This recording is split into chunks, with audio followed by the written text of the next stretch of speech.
I need you to be honest with me right now. Do you feel your reading of the game is improving by hanging out with us on the channel? Could you leave a comment here for those who find the video and need proof this is real? Why am I asking? Because our thing now is being more clear-headed fans who read the game more deeply than other people. This niche of more clear-headed fans gave us an idea that's going to change the direction of the channel. In this video, I'm going to explain how the biggest request from our community will work, which is the fantasy game do Futebol Maximo. It's August 2nd, let's go. Here's the deal, it's going to work like this. Each person will have their own team, right? I have my team, you have yours, everyone has their own team. It's set up for the season, and the players are unique. Throughout the championship, there are transfer and trade windows. But the soul, the essence of your team, it's built before the season starts and stays for the whole season, and these teams will face each other. There will be specific matchups each round of the fantasy game.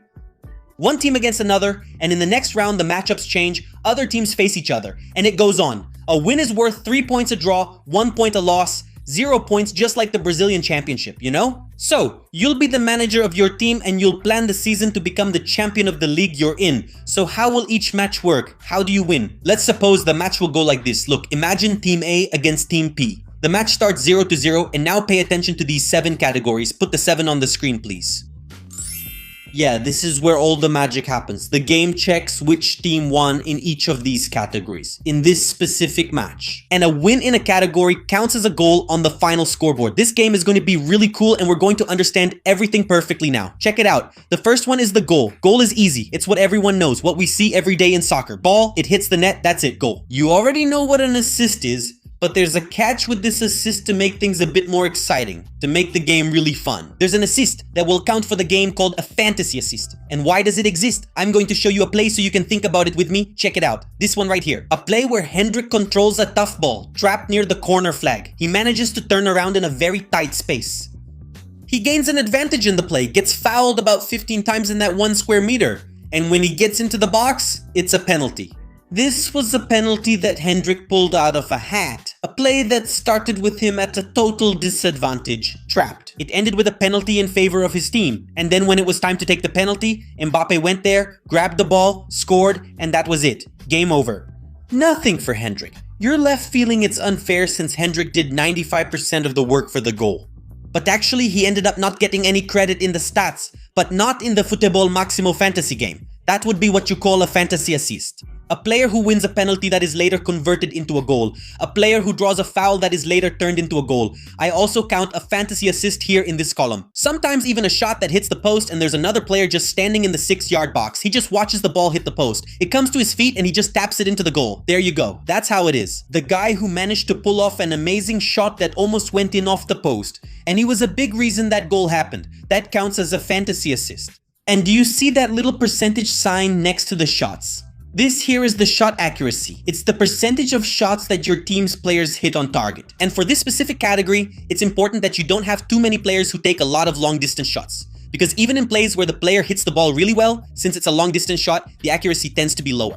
Sometimes it goes off target, but it's still a dangerous shot. If you want to have a strong team in this category, it's important to have the kind of player who only shoots when it's a good chance. And this PD here, as you may have noticed, is the one who messes up the least for fun. No, just kidding. This here is key passes. This category is for those who demand justice in football statistics. It's that last pass before the shot happens. It's a pass that leads to a shot. Why is this stat so fair? Take a look at this play here. Caio Jorge sees his teammate very well there in the middle of the box. He delivers the ball low and smooth, and his teammate here kind of messed up because you can't miss a goal like that, but also the goalkeeper pulled off a miracle with an amazing save, deflecting the ball out. That doesn't count as an assist for Caio Jorge because it wasn't a goal. But hold on, he did his part and he did it really well. He put his teammate in a perfect position to score with a great pass. So, those who understand the game can see that Caio Jorge is important in attack, not just for scoring goals. But by putting his teammate in a position to score, he gets the so-called justice in our fantasy game.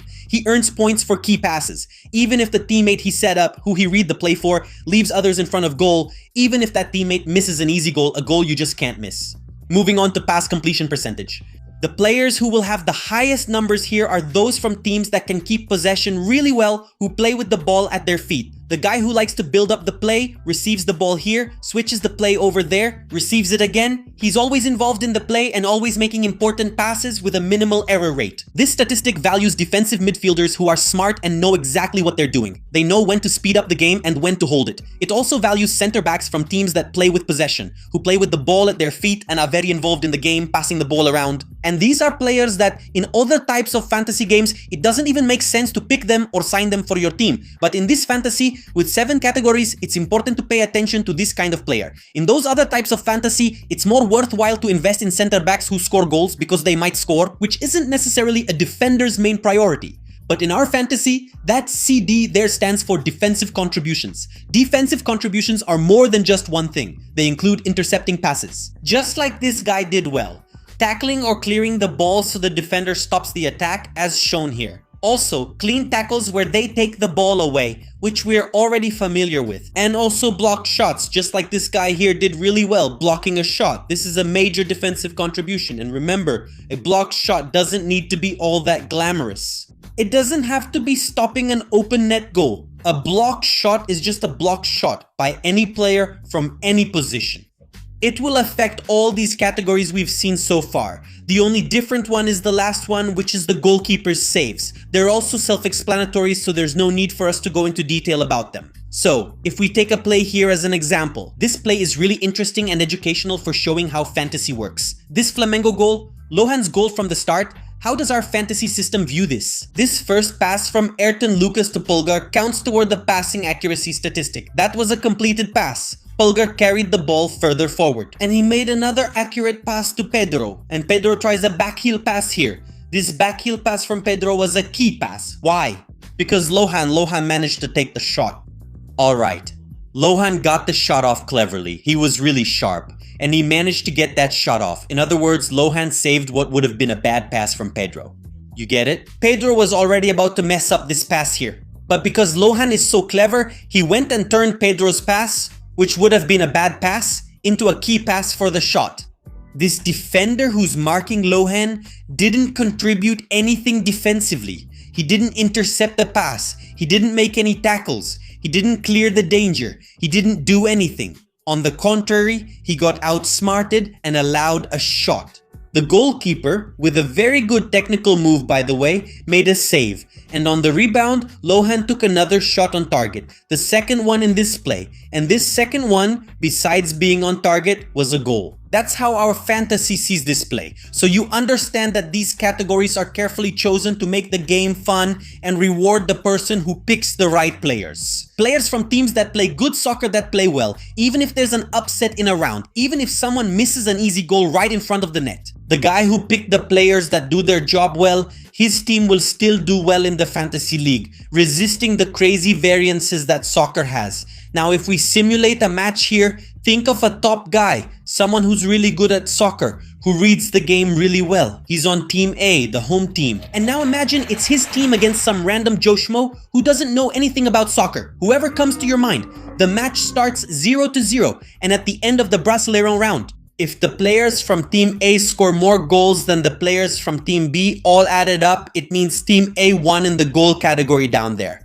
And that counts as a goal on the final match scoreboard, 1-0. The same goes for assists. Remember that there are fantasy assists to spice things up and make it more fun. Adding up the players hired by each team, whoever made more assists in a championship round will win in that category, and it counts as another goal on the final scoreboard. For shot accuracy, it's the same thing. The team that wins in this category gets another goal on the final scoreboard. For key passes too, whoever made more key passes gets another goal on the final scoreboard. Whoever chose players with higher passing accuracy than the opponent will win in that category and will get another goal on the final scoreboard. If, by coincidence, any of the categories end in a tie, that's fine. No goals are counted for anyone. And in the last category, the goalkeeper from the team who made more saves at the end of the round will add another goal to the final scoreboard in that specific match. The sexiest man in Brazil scored a landslide victory over his opponent. He will add 3 points and climb up the overall table of the fantasy league he's participating in at the end of the season. Let's see who becomes champion.